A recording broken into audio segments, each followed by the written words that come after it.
Hey, mighty men of God, Joe Martin here with Real Men Connect, where we help good men become great men God's way by providing with real answers to real problems in the real world. Welcome to the Real Men Ride Along today. I just dropped off my daughter to school, and we were having a devotional in the car. We typically have our devotionals in the car. She reads the Bible, and we pray. I pray, she reads the Bible, and then we discuss her devotional. And I ask her questions about that kind of thing. But we were talking about something today. We were talking about prayer this morning. And guys, I wanted to shoot this video for you, and I'm just gonna make it very, very short. Not anything complicated, but I want to ask you a question. Do your prayers have power? Do your prayers have power? I shared this with my daughter, and she's only 15, and she got this, and it resonated with her. So I'm sure it will resonate with you because we are mature believers. And I asked, do your prayers have power? Because I recently sent out a prayer request to a friend of mine who I hadn't seen and hadn't talked to in a while, and he was pressed in my spirit, and I asked him, how can I pray for you? Is there anything weighing on you? I do that a lot to a lot of my friends. Whoever God puts on my heart, I will send them out a text message or something to request to see how I can pray for them. And his response back to me was, he asked me to help him pray for strength. He said, pray for his strength, which I understand is a heartfelt prayer that he needs. But my response to him was that, come on, dude. Pray for strength. I know that you need strength, but I'm in men's ministry. I deal with men all the time, and I work with a lot of men, and I coach a lot of men. I mentor a lot of men. I disciple a lot of men.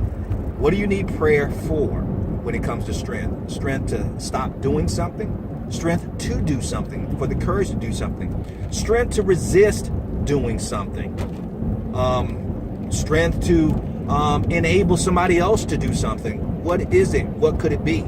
And so I'm waiting I still didn't receive his response yet, but I'm expecting that he will respond to me and I will pray accordingly.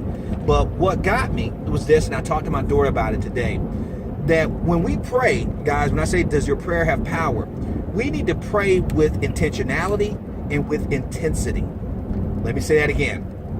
We need to pray with intentionality, and we need to pray with intensity.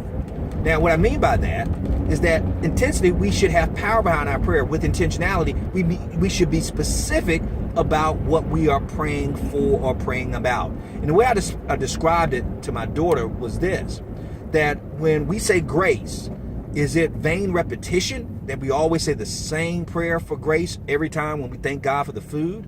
When we pray at night to go to bed, do we say the same vain repetition of prayers when we go to bed?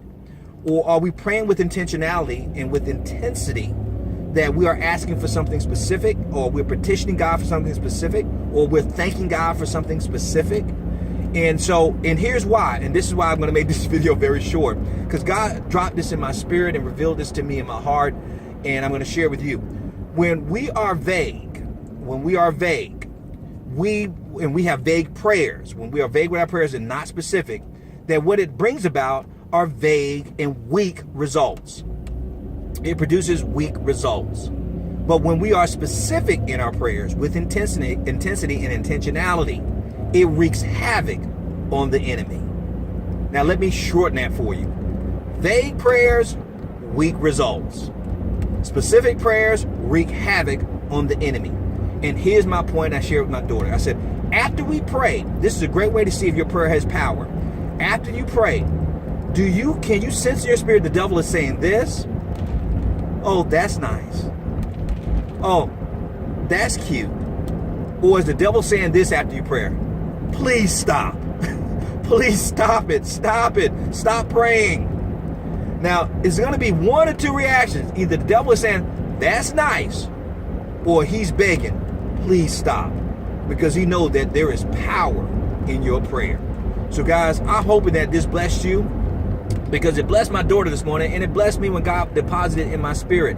Because I don't know about you, but I want my prayers to have power. That means it must be intense. It must be with intentionality. And when I open my mouth, I want the devil to say, stop, stop, stop. I want to wreak havoc on him and make him fearful of the name of the Lord. Because the Bible tells us that at the name of Jesus, every knee shall bow and every tongue shall confess that he is Lord. So if this has blessed you, please share with another brother who may be may be impotent in his prayer and he needs some power in his prayer. Help share this message with him because it might bless him as well. Guys, remember, we're males by birth, but we are men by choice. So each and every day, choose to be the man that God called and created you to be, because a male is a terrible, terrible thing to waste. I love you. Until next time, be blessed, stay strong, and as always, stay in God's grip. Talk to you soon.